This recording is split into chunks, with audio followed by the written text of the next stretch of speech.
A very warm welcome to one and all on LinkedIn that are tuning in on this Saturday weekend. Joining with me is Puru Gupta, co-founder and CEO of True Elements. Before diving into the conversation with Puru regarding all the buzz that's going around, the health category in food section, snack section, breakfast section. Obviously, there's a lot happening. But before getting into that, a quick introduction of myself. I run a company called as TapstartX. It's a digital-first networking platform, and passionate entrepreneurs, enablers, and investors come together at TapstartX. They network digitally, and that's where today we are joining hands with Puru Gupta today. We will dive deeper into how the early stages of True Elements were, what were the distribution challenges, what were the pivots he did. But before going into all those things, a quick background. We all have heard this name, True Elements. It's a household name. There are people having conversations in our community about how True Elements is a part of their daily routine, and we'll ask more about True Elements. We'll get to know more about True Elements, how they have built this brand as a goodness brand, as a true truth speaking brand, so to say. So tell us more about it. A very warm welcome, Puru, to this conversation, a fireside chat. This is going to be a casual conversation about all things entrepreneurship and the business you're building. Tell us more about the brand. Thanks, Amrit. So True Elements was founded by two of us, Shrijit and I. But yeah, now it's more or less founded by almost like 400 odd people. We are a food brand. We essentially take care of the 8-11-5 occasions. That is the genesis of what we stand for as a brand. Obviously, what we started was very different from what we are today. But essentially, what we stand for today is any food that we can provide to you, which is either a breakfast or a snack. And 8-11-5 is anything that you consume at 8 o'clock, 11 o'clock, or 5 o'clock, which is between meals. We don't touch the meals because they are more localized, more sensitive. And we ensure that whatever is there outside the pack is what is inside the pack. That is essentially the true piece that is in us. Whatever we tell you, if there is jaggery, we'll tell you there is sugar in jaggery. We are not going to shy away from saying no, don't eat sugar, but add jaggery.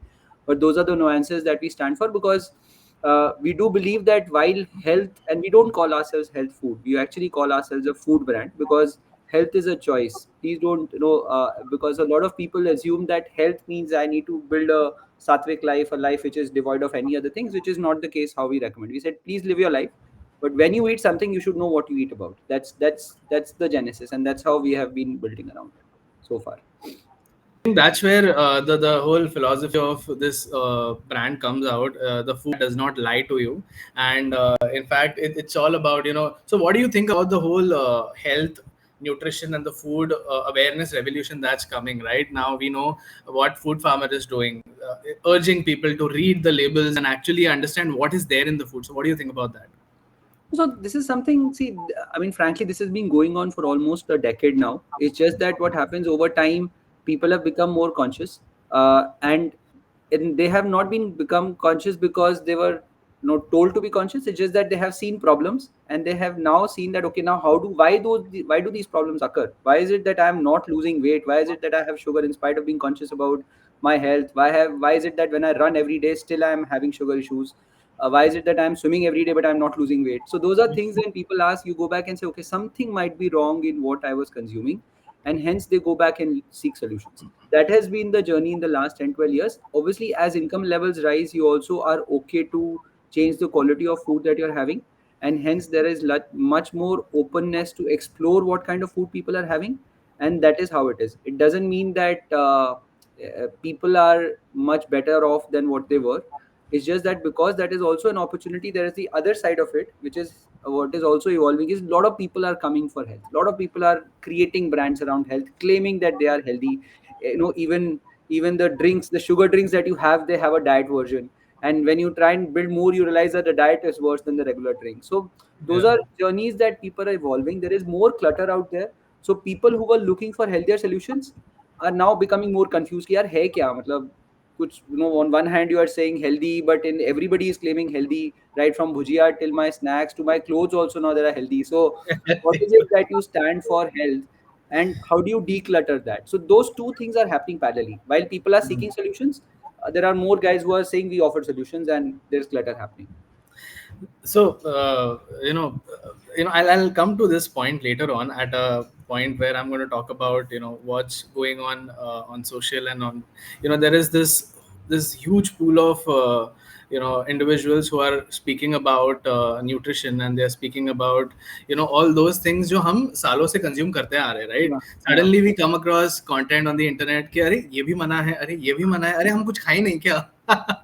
So yeah, all these things are happening, but yeah, it's great to know that there is a brand that is standing for what they have in the products, and it's not just making claims out there ke, we are the best, we are the superfood, but it is what it is, and it is good for you. That's, I yeah. think, where. Okay, so today's conversation, Puru, we are going to shape up the conversation where we initially will talk about the early stages. Again, I'm just putting it out for our audience also on LinkedIn, that we're going to focus initially on the early stages of True Elements.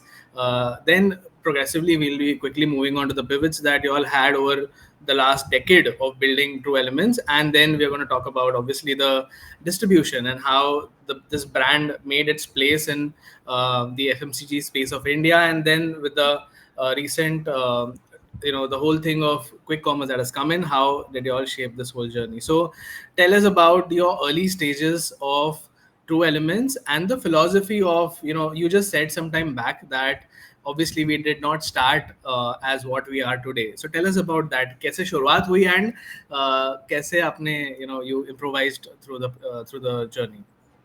So this is again almost like 13 years back. There are two of us, Shit and I, we are related to each other.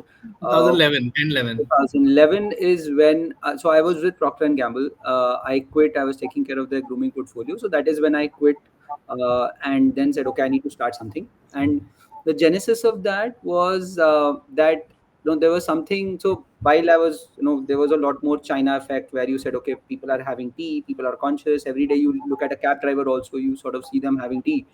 But what happened 2 years before that is like I lost my dad to cancer, and we realized that. And being a North Indian, you realize that most of us end up taking care of our health when somebody around us falls sick or some issue happens, and you realize, "Arey, we need to take care." And that was the formative piece, saying, "Okay, is there scope for people to be more conscious before it gets too late? Why do you have to react every time then some happens?"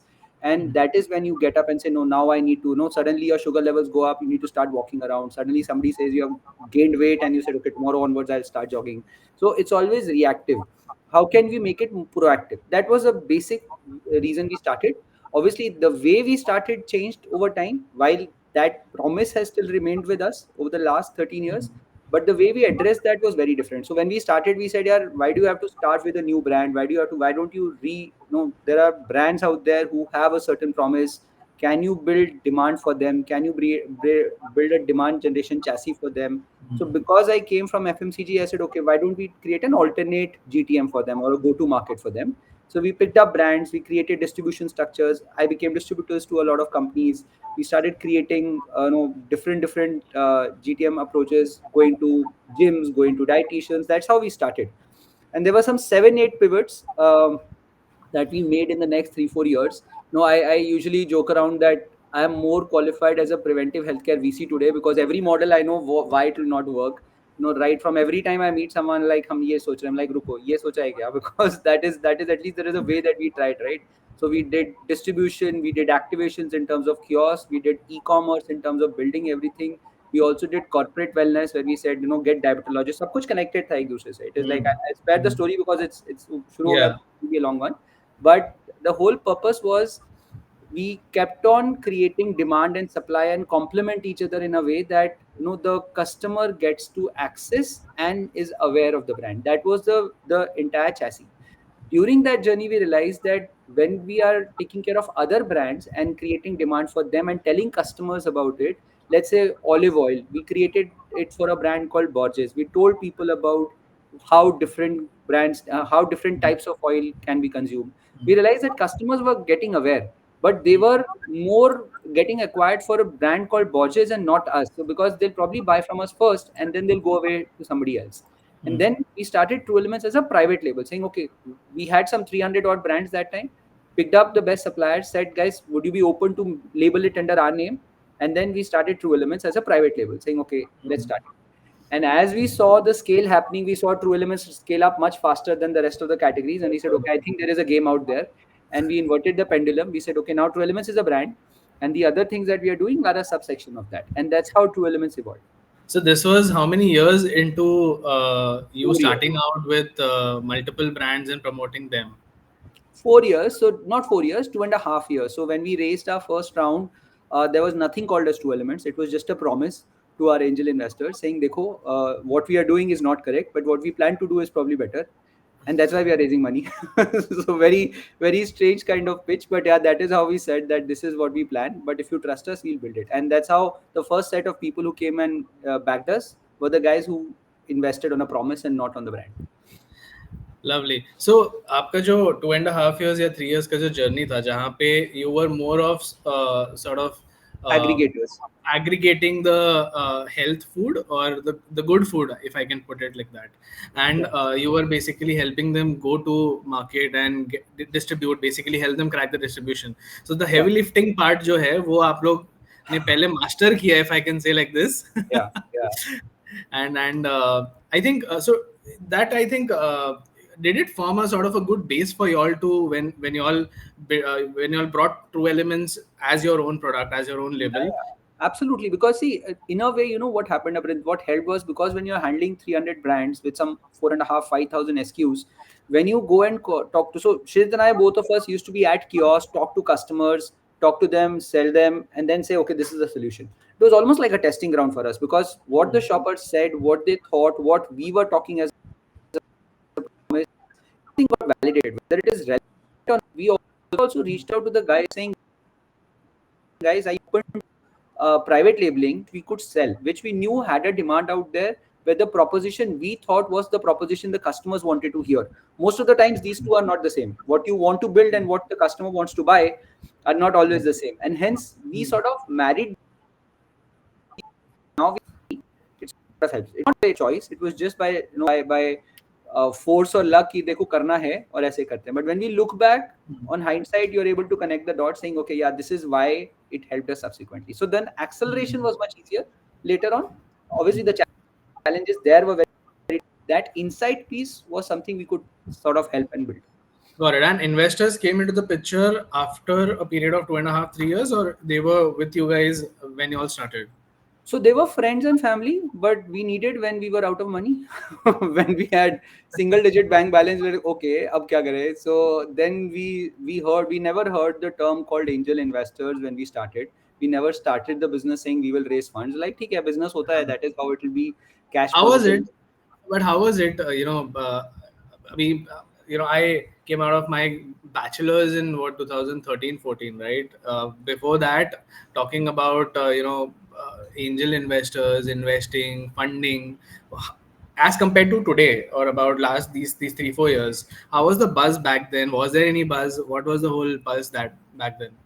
Hardly. I think it was FMCG as a space was just evolving. It was more the meta age, more the tech age. Food to और भी नहीं था because food as a company, lot of brands were the kind of the number of brands who are that are there in food space was not there at all. It was obviously, you needed a tech background. So in 2013, 14, 15, everybody said, what is the tech piece in your business? So we're okay to invest in a food tech, but food business वो तो लाला type का business होता है. So Uh, so yeah, it was not easy because obviously and rightly so. To be very honest, food is not one of the most lucrative business areas to sort of scale up. Most of the young startups don't realize it. It's a low margin, high frequency. What we end up is usually with the low margin, not the high frequency. So so then it's the challenge. That's the piece that I think when we started back then, it was not there. So we obviously the story we said is we are building a brand. FMCG people understood, but food not exactly being the same as FMCG was not as overt as during right now in the last 2, 3 years. got it, got it. So I think you mentioned that you all had a lot of pivots, right? Any key large pivots, right? ये तो you touched upon that the model of the business from moving from aggregating and taking them, helping them go to the market and reach the sort of customer base and understanding that yeah, there is a demand for this thing, there is a fit for that, basically the kind of categories you all were handling, to moving into a, that was one of the pivots, right? After that, cut to 3 years 4 years later, into the business, handling True Elements as a brand. Maybe it could be the kind of products, any key moments or pivots that you want to share with us. So two things is what I recall. One, I think, and both are very similar, but I think the key thing after 2 years into True Elements is what Shit and I realize, and more Shit than me, is the ability to say no to things. Because when you start up, you want to like pick up everything. ये भी करते हैं, ये भी करते हैं, ये भी करते हैं, because you're highly insecure, right? Most of us don't want to own up that we as entrepreneurs are very insecure. Whatever gets us, we sort of pick up. So you pick up everything, whatever was around us. We said, अच्छा किसी ने idea दिया, हाँ क्यों नहीं कर सकते, क्यों नहीं कर सकते. And then you realize that end of the day there is one finite thing that you have apart from money is time, and that the moment the more it gets split, the more difficult it becomes to focus on business. So one big pivot we had to do was to say no to things. So we were doing corporate wellness. We said nahi karenge. Even in the categories, when I told you the brands that the products that we picked up was right across. Like, so whenever we used to go and pitch, we said we are in 7 categories and we are doing 10 lakhs a month. Like, what are you doing? Like, it's so wide, so much. No, no, we'll do everything. We'll do everything. So the ability to say okay, and the only way we got convinced was ठीक है बाद में करेंगे versus saying नहीं करेंगे. So that Hmm. baat never came in, but that gave us good focus to say okay, let's do this right now and pick up. That was one big thing that changed. The second thing that changed us 2 years after that, which is around 16, 18, somewhere between that, is when we understood that we are not in the gourmet category but in the grocery category. And there's a big difference, because when you launch a product, you think you people around you are eating, you just multiply it by a million and say, oh, this is my TAM, which is not true. People around you are very similar to you. Doesn't mean you are a representation of the Indian market. So most of us end up launching in gourmet category, and if you go to a store, gourmet section is a very very small section out there with probably very old products kept right from a shelf life standpoint. But grocery is very different. Grocery is more frequent. Grocery is something that you need almost every alternate day. Grocery is something that you consume more frequently. That change of understanding of grocery versus gourmet was very different. So when, let's say, this is something we use internally, where when there were a lot of agencies pitching to us, they said, what kind of customers are you? And this is Bombay language, so you might understand. We said, our customers are north of Ghatkopar. We are not the Kolaba brand. We are not a brand that will only be in Kolaba. We are a brand where people in Thane also will consume. So that suddenly, no disrespect, both of us are from there, Hmm. but idea was that if it is not for somebody in Thane or Mulund, then the customer is not ours. And that is that then we are restricting us. A lot of brands who are our competition today, they sort of cater to that set of products. And that became a big pivot, because whenever we launched a product, the pricing could not be premium by 30-40%. Pricing had to be within 15-20% premium, so that even if I like you, I'm not willing to pay you 50% more than what I'm paying right now. That became a big pivot for us in terms of changing the approach, in terms of saying no to a lot of new products we launched. And that's how we sort of, I think that helped us scale as well to a certain extent. Got it. So understanding this fact that while you moved into True Elements, you had a considerable sort of validation and the base of customers, that yeah, these are the people we are looking at, and obviously the pivots that you mentioned. Was there was there was there the time where uh, it needed convincing to people, be it through marketing or whatever, not only health conscious should consider us, the mass should consider us, because this should be a way of life, or the way of how choices should be made. Today there's a lot of buzz, there is awareness, people are thinking of what they are selecting, but say 2013 to 18 इतना ज़्यादा buzz नहीं था इसके बारे में.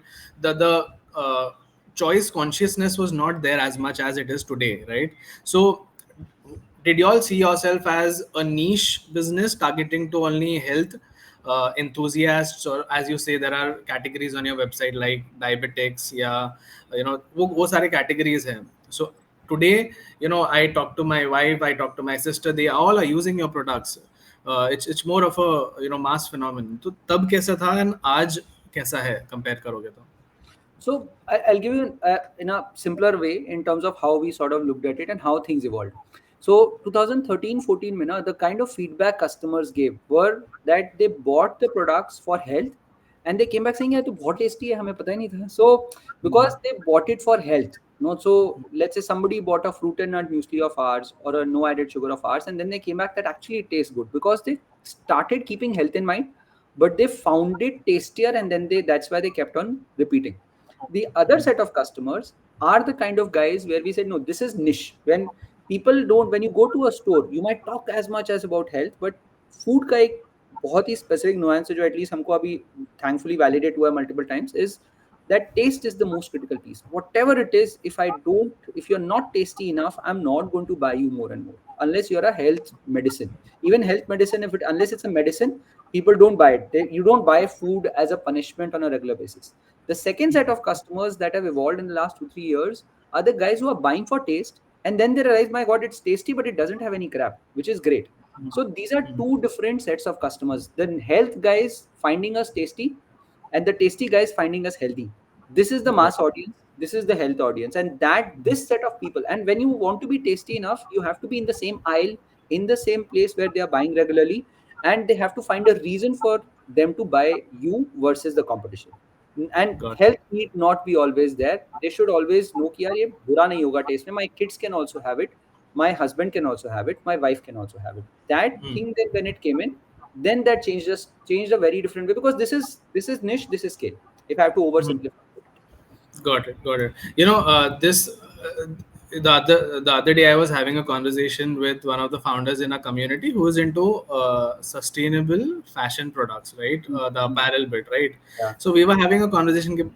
See that people buy clothes. I just want to not take a very big detour over here, but then I think this connects me with the same philosophy of people like to wear what looks good on them, and then on the other side when they get to know that, oh, this is sustainable, it's great. yeah, yeah. Fair point. And Good then there is analogy. this there is this क्या कहते हैं वो dichotomy in the minds of founders that should we position ourselves as a sustainable first brand and then a design first brand or a fashion first brand, or because if you want to have a scale or you want to cater to mass, पहले आपको अच्छा दिखना है, you have to appeal them on design front, on the fashion front, because people will feel good if they are wearing Yeah, yeah. sustainable products, but they'll never feel good if they are not looking good or they're Not not looking good. Not no. So making a so statement. same cheese, na Amrit. If you and this is, I'll simplify in a store format. Let's say when you go into a store, there is a section called as fashion, and fashion के अंदर there is a sustainable piece. Correct. Second is there is a place called sustainability, and वहाँ पे एक fashion का element है. Which aisle will you go to? You'll first go to a fashion aisle, और उसके अंदर you will find कि अच्छा sustainable मैं ले लेती हूँ. But if you go to just sustainable products search मारते हैं, people don't go there, right? That will probably वो सबसे ज़्यादा खाली part होगा store का. Hmm. Because people don't go with that intent. Once you know these are the stuff that I look good on me, I'll pick up the product that I think is sustainable and then build it. That is how at least we have Correct. learned. Food may be same cheese. First they'll come to a tasty section, and then Yes. they'll not go to, very few customers will go to organic or clean label or vegan. जाएंगे वहाँ पे, but Hmm. it's better to be there and say, okay, fine, these guys are there, and then they meet my requirement. The frequency of purchase in this aisle will be much more than that aisle. I think it's very important to understand the consumer behavior and become a part of their daily regime, the daily Yeah, routine, and then sort of tell them that, okay, here's my mode that I am better yeah, in this way, and give them a reason. Or awesome. I think this was really great, in terms of picking up insights from someone as experienced as you, coming from a corporate FMCG experience to building your brand a decade into it. Um I want to take this conversation now towards the most awaited section. It's about distribution. So, what has been your distribution? Obviously, you come with that kind of experience from FMCG corporate, and then now आपका distribution over a period of time कैसे evolve हुआ? जब e-com नहीं था, जब quick commerce नहीं था. Tell us some moments about the offline space, and I have a lot of questions for you, by the way, for कौन सा brand कौन से time पे offline online कैसे करना चाहिए. So I'll come to those things later. But tell me how it has evolved for you over a period of So this. I'll go back to the thing that I mentioned about gourmet versus grocery, Amrit. The moment, and I'll tell you, our overall intent was, अगर हम grocery brand हैं, we need to be there where the shopper buys, and the shopper will probably buy from the Perchuni down, or will go to a supermarket, or will buy online. Wherever she is buying, we need to be there. That was the basic premise. And that's how our go to market was also defined.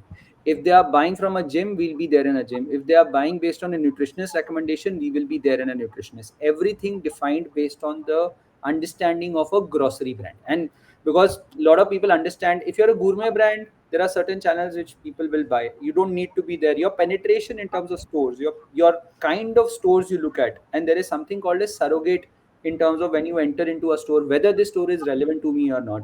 That kind of understanding came in saying, okay, if we are there, and I've been to cities, I've been to towns today where you will not even imagine that a product like ours will be relevant, but we are shocked at the level of sales that those stores do, because the shoppers there come in keeping that in mind. Shoppers there come in saying, okay, I need a certain set of products based on certain recommendation, and that defined our go to market. I can go into details subsequently, but our entire go to market, our entire distribution side, यार बिना उसके तो नहीं होगा. Yes, we might have not have wherewithal to do it, but we'll fail, we'll learn, we'll evolve. Everything is not perfect on day one. Rather than saying puri country mein how do you penetrate, versus let's start with two towns, build it up, and then see how you build it. And first you go to the stores directly. There'll be obviously multiple journeys. Most of us end up thinking, I need a distributor, I need a sales team, I need products, I need the margin structure, I need advance. All that will happen. If you don't fail, then you won't scale. So if you start one by one, start picking up things, and then you start building up. That's how we evolved, right? Today we are there in some 12,000 odd stores. It was not on day one, but even today, and there is something called a general trade and modern trade. We're not there in modern trade. Modern trade is hardly 2% of our business, whereas for a gourmet kind of a brand, modern trade would probably be around 15 to 17%. Usually, when somebody starts, because that's a top down, right? You start with the premium stores, then go to the next stores. We actually started with this for a very different reason, but that's how our distribution has sort of evolved. Obviously, given that we had an e-commerce, we had online before True Elements, so that learning curve was there with us. We've been selling on Amazon for close to now 11 years. So that learning came us, and that's why our digital understanding is much sharper than our offline understanding. And that's why still today almost three-fourths of our business comes from online. So that again gives us strength, but that's how we have evolved in terms of distribution. Without offline will never be scalable for a grocery brand. But if you're not present in every single touch point where a shopper buys, then you are losing out on some opportunities. That's been the premise for us. So, from today's standpoint, now given the timing, also the kind of ecosystem that was back then about 7 to 8 years, right? आपका go to market उस तरीके से shape up हुआ जहाँ पे आपने offline, and then you progressively, now you said that three-fourth of the overall business today comes from online. But today, when a brand is coming into the market, right, someone similar to what you are doing may not necessarily be into health, but an FMCG brand, snacks, and again, not gourmet grocery category. So what would you advise, how they should look at cracking the distribution? See, one caveat I would like to give, and if anybody is listening to this, just make sure that whatever you learn, don't come back and apply on us. Don't come and sit next to us in the stores. So please don't compete with us. हमारी tips हमारे आगे इस बात use करना. But I think one of the things that I would recommend to any brand to start with is be very clear what's the first level of reaction you're getting in terms of products. So let's say you have a set of 10 products, but when you're selling on Amazon, you're selling on Flipkart, understand the funnel of the full product and see where you're getting the best conversions and the best impressions. That's a digital equivalent of offtake in stores. So if you know these two products are my best sellers, they are giving me the best conversions. Those two should be the ones to start looking at other channels. Don't try and put all the 10 in every single channel in every single place and assume that that's how it is going to be. You have two products that maybe one channel is selling best, and then you realize maybe the shopper for this same set of products would be there somewhere else. What else can I build in? So example, let's say we sell oats, but in oats the SKU that sells most on Amazon is very different from the SKU that sells most on let's say a typical GT store. However, oats is still a bestseller, chia is still a bestseller. So we know that if I have to enter a new store, I have to try one of these first versus just experimenting and getting into a different land altogether. Your product, your SKU size might change, but your product will remain the same because there is a right to win being established in certain channels. A lot of people I have met, a lot of founders I have met, uh, they try and spray, they just pray and pray कि हर जगह सब चीज डाल दो and then see what is working. It doesn't help that way. Somewhere you need to establish right to win. And then you know, okay, this product somebody is biting out there, somebody is purchasing out there. Now let me try and replicate this product across place. And while you're doing that, also understand why are they buying it again, what is it that they are sort of liking it. Because and in digital parlance, if you see impressions to conversions, impressions would mean the product looks very enticing, the promise looks very enticing. Let's say hair growing cream, right? Let's say hypothetically, I mean, I was just imagining, but I like it so much that I get very excited. I go to the store, I pick it up and interest and sort of buy it also. But if I don't come back, that means subsequently my sales will not increase. I might be able to drive impressions, but if subsequent word of mouth doesn't happen, if I don't give feedback about it, if I don't go and talk to other people about it, the sales will plateau. So you need to understand where you have a right to win, understand the full funnel, and then scale it up across channels. And across channels, I mean, is not necessarily just e-com to quick com, but it's more about where is this shopper buying. So there is the share of wallet that we say usually in FMCG, saying where else does this shopper buy from. If she's a typical online customer, then you sort of build it up. If she's not an online customer, then you sort of look at all the places where she's sort of going and buying, and then build it up. Got it. um, so obviously the last few years has seen the evolution of the quick commerce space. So how has quick commerce played a part in the way your business functions as compared to the time previous to it? No, I think it's a brilliant way to evolve. It's a brilliant way to increase. And again, the same analogy that I gave you, share of wallet. Today, Quickcom has increased its share of wallet from where we buy, right? So as a shopper, if you're buying, let's say, 1,000 rupees worth, Quickcom was zero earlier. Today, whatever it is, 100, 200, 300, it's a huge size. And the moment the share of wallet goes to that particular channel, you need to be there in that channel. That is a premise, right? So tomorrow, let's say saloons become a big area, then saloons become our channel, because wherever the shopper is buying from, you need to have that place. So Quickcom has brilliantly evolved. Obviously, all the channels are also evolving. It's still not reached that maturity. Right now, it is each of them are also evolving in their own world.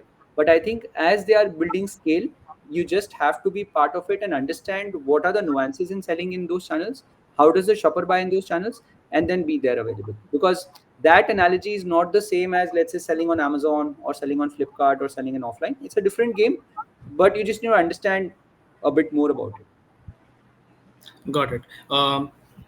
Tell me about how the quickcom now this is something which is a lot of founders keep on asking, within our community, of how to crack quick commerce, get into their eyeballs, or in their basically consideration criteria of, that I should be a part of their so what would your advice be for newer brands, how they should go about in terms of initiating a relationship with quick commerce?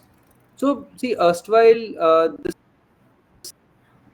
holds today, Amrit, was something used to evolve, right? When I was in PNG, I remember modern trade used to be a very big area. How do you crack modern trade? It's very difficult. And if you see, there is a common pattern between modern trade and quick com. There are gatekeepers, and I jokingly mentioned one of the category managers earlier, that I usually call the category managers as gatekeepers, because they are the ones who decide, right? Amazon, if you see, is a very democratic process. Just list it there and sell it. If you have the wherewithal, you people will buy. Otherwise, sorry, you don't have to stand a chance. Quickcom, it's less democratic, but even though it's evolving in that space where, if you want to try it out, and then time will tell. That is happening right now. So earlier it was very difficult to access the right people, find the right category managers, see who's the guy who's deciding. It's no longer that difficult today. In a matter of, let's say, a couple of days, you find out who's the person, go and pitch to that person, figure it out, and then see it, because they have also evolved versus last year. However, one thing you should keep in mind is, don't just imagine that I have to sell my product on quickcom. Why should the other person buy your brand and focus? Because there's a lot more energy their ecosystem puts on your brand, right? And exactly the same thing. So when we used to go and pitch to modern trade, there was a full pitch we used to make, saying why is it good. And usually people buy for a couple of reasons. Either it should have more margins for them, either it should have a much more turnover in terms of faster selling, or it should increase their bottom line, right? And now, if their bottom line or top line does not get added, why will they add your brand? So just because you think, no, you are selling shakes and I will sell shakes, doesn't really help. Why does it help the entire category? Why does it sort of help you scale? why is it beneficial that if you buy my brand, you are going to benefit by more set of customers who are going to search for you, search for me, because I'm, let's say, I have a celebrity I'm going to advertise, and that celebrity will create a demand around the brand, and somebody will go and search for the brand, and if they don't find us there, they will go to your competitor and probably buy. Hmm. That becomes a challenge, that becomes a pitch, saying what is it that I am doing as a brand to create demand, and hence you are the service guy, you are the supply guy, you have to keep me. If you don't keep me, you end up losing business. Otherwise, I offer you more margins than the other guys, and hence I'm going to sell you. But more margins is a very risky proposition, I must tell you, because a lot of our competitors have done that. But more margins is very transactional to start. But if your offtake doesn't happen, you're just going to spoil everyone, right? Like even competitors feel bad, even customers feel bad.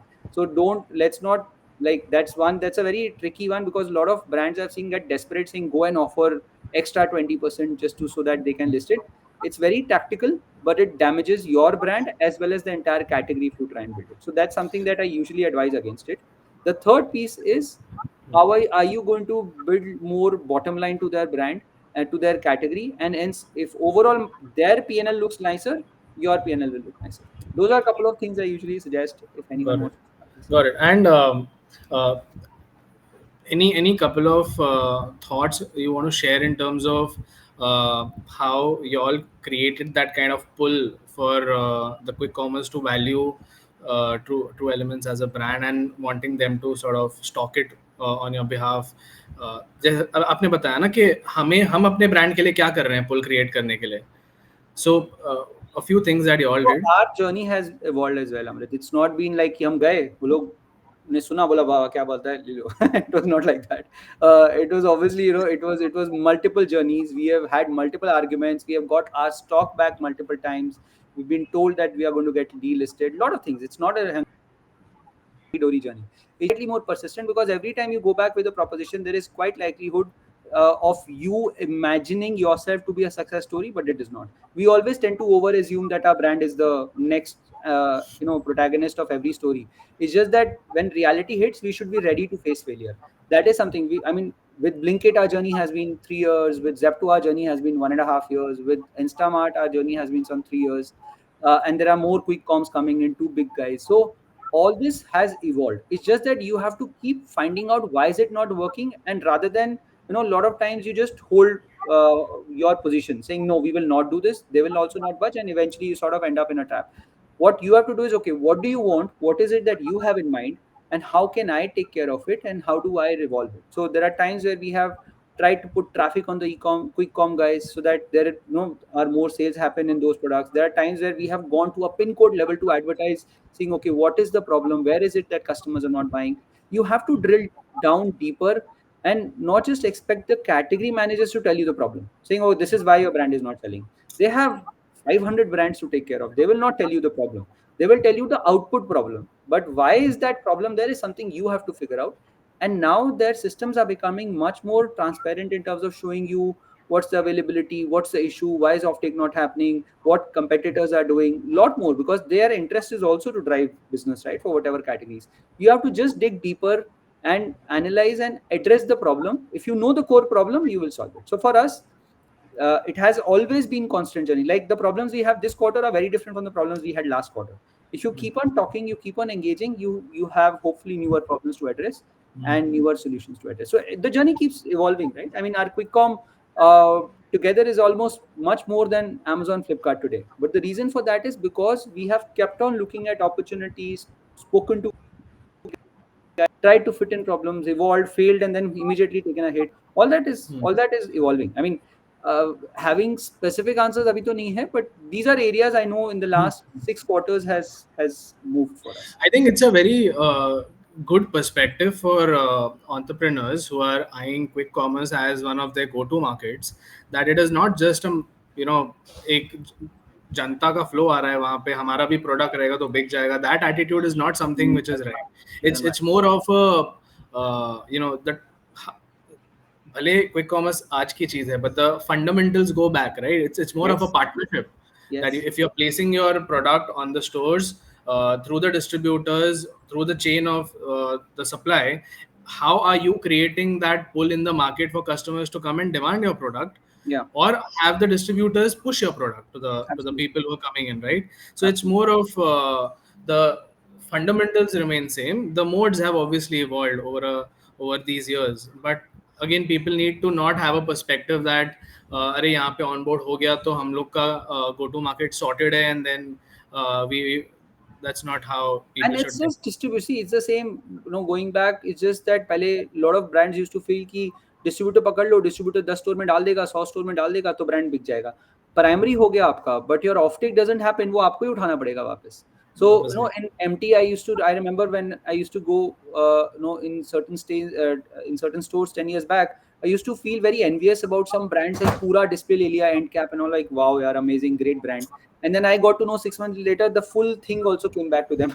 So what's the point, right? I mean, you're just making some few guys jealous, but end of the day that's costing you a big fortune. So that piece, I think people have to just quick com dena is not easy. Equally the returns will also come in if you don't do a good job of it. Tell me something on a light note. Do you order your own products from quick commerce?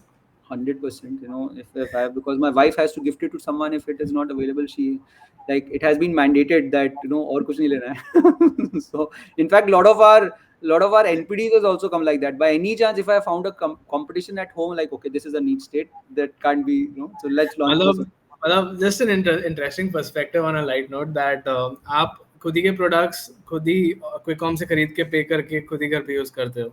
क्योंकि वो 10 minute में आ जाता है ना, so it just helps कि okay, if I have to go to somebody, it's sort of immediate. Obviously there is a cost to bear for it, but yeah, then I get a scolding in office for that, from the DTC person. But yeah, we have done it. It also helps you understand कब का Yeah, है, पुराना तो नहीं है, it just, it's a a lot good of time. insights you get into the, if you're under covers and you're getting an experience of the entire journey of buying and everything. So great. Um, all right. So moving to the last section, I just take a couple of more minutes and then we'll dive into some of the questions, which I'll just check if I have not missed. Uh, the investor bit, right? You are backed by some of the biggest names in the industry, especially those investors or VC companies that specialize into FMCG and consumer facing products, right? We know of RPSG, so how has their impact been on how you have shaped True Elements so far? Not keeping the monies aside, obviously. In आप अपने experience के साथ आते हो, obviously, but then how have the investors otherwise impacted your journey? See, I like, it's not, it's two parts. I think one thing we all need to know is that we all know our business much more in nuancing than anybody else as an outsider. So if we expect help from somebody else, like I have also invested in a couple of companies, it's just that I know that I would never know as much as the person who's into that business 24 hours and maybe 48 hours a day, right? Because you're literally thinking and doing two times every day. So that bit, I think everybody understands. Obviously that evolves. Certain investors assume that they know and then they realize that they don't know as much. That is something that keeps happening. But what the investors have helped us is they have asked us smart questions based on their experience, where they have seen some other examples, they have seen some other case studies, they have seen some other investments, and then they come back and say, okay, are you doing ABCD? So with all the kind of investors we've had, including angel investors, including the institutional investors, the kind of questions they have asked has shaped us up, because sometimes you don't ask the tough questions yourself, or rather you just shut yourself up saying, no, no, no, we are doing right, we are doing right. So maybe rather than somebody else telling that you're wrong, they come back and say, have you looked at this piece in this manner? And that suddenly changes your entire thinking, that maybe we have not even thought about that angle, right? So somebody looking at, I do you think you're doing too much? Like, no, no, we're doing fine. But then do you think you're getting enough time? So I don't want to call them therapists, but yeah, they during board meetings, I think the questions that the investors have asked right from the times of RPSG till Marico, I think that has shaped us up a lot more faster and a lot more smarter, because see, also you need to understand, as entrepreneurs, we don't really build up a team A of 100 people on day one, right? We all evolve, we all learn, and I'm sorry, over time what happens, sometimes it's also not good for you to be the smartest person in the room, and because otherwise then you are not learning from anyone. Now we are different. But I think earlier times, the initial times, when you get smarter people in the board itself, they help you shape up with the right questions, and that I think has been a big plus for us. That I would say has been the biggest impact by any of them. Got it. Got it. Last question for this section of investors. What were the key uses of monies when you thought of raising capital? What were the मतलब किस चीज़ के लिए आपने specifically raise किया? There would be multiple reasons, but larger reasons. When you raised capital, why did you raise capital? See, As in आपके जो आपका जो business है उसमें कौन से specific aspect के लिए आपने raise किया? so I'll tell you honestly, Amrit, I think every time we have raised because we've run out of capital. It's not, it's not, I don't want to shy away from it. It's just that, okay, if you don't have money, we won't sustain. While we've always made a pie chart saying iske liye itna, iske liye itna, iske liye itna, it's largely been about making sure that we sustain the business in the worst possible situation. So when you look at saying, okay, there are four, I want to make four shots, right? There are four areas I want to experiment or try, and those four areas would require certain investments, or they will pull down certain costs. So let's say, imagine if, so broadly it is capital, working capital, so fixed, so investment in terms of capital assets, working capital, not so much about marketing, because I think that's a stupidity if somebody raises for marketing, because and marketing is the wrong way to put it, because the type of marketing changes as the brand scale evolves, right? At the initial stages, if you're trying to do too much of top of funnel, to me it's a stupidity. But again, different schools of thought. You start with the level that you can afford as a brand, and when you market as much as if you can afford, why do you need to raise money?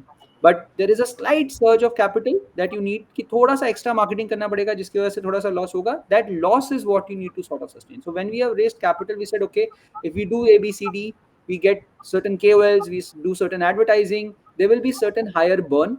Worst case, there'll be higher burn, because by the time the goodness comes in, it will be 2-3 months, and hence we will burn by, let's say, 50 lakhs, a crore, for, let's say, a period of 12 months. That is a kind of capital we have today. So end of the day, that's how a very practical calculation comes in.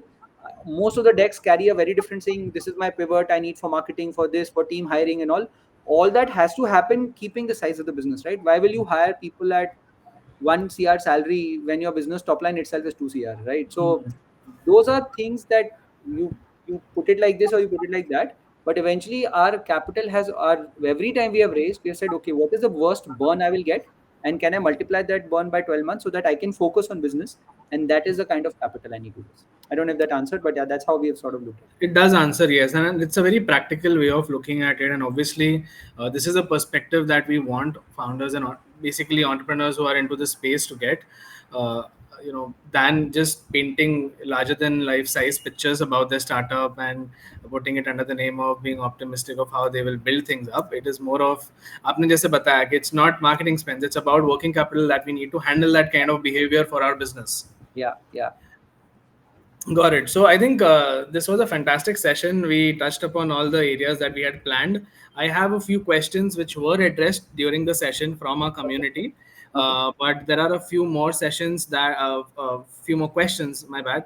That uh, so someone asked from the community that uh, in the similar space, anti-hangover chocolates. How does one maximize in the offline distribution space?